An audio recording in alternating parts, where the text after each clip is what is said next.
خطبہ نمبر 58۔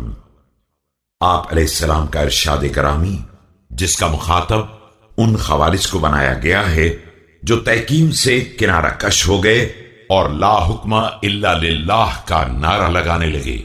بسم اللہ الرحمن الرحیم۔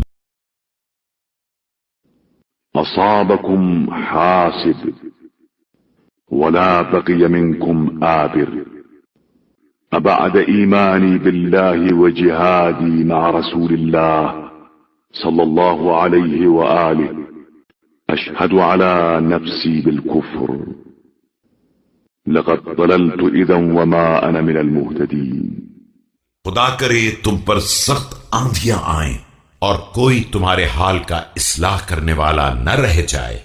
کیا میں پروردگار پر ایمان لانے اور رسول اکرم صلی اللہ علیہ وآلہ وسلم کے ساتھ جہاد کرنے کے بعد اپنے بارے میں کفر کا اعلان کر دوں؟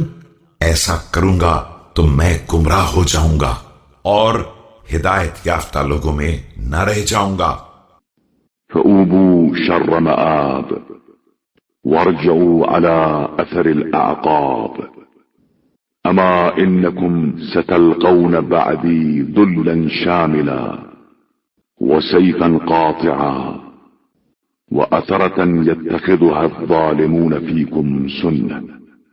جاؤ، پلٹ جاؤ اپنی بدترین منزل کی طرف اور واپس چلے جاؤ اپنے نشانات قدم پر، مگر آگاہ رہو کہ میرے بعد تمہیں ہماگیر ذلت اور کاٹنے والی تلوار کا سامنا کرنا ہوگا اور اس طریقہ کار کا مقابلہ کرنا ہوگا جسے ظالم تمہارے بارے میں اپنی سنت بنا لیں گے۔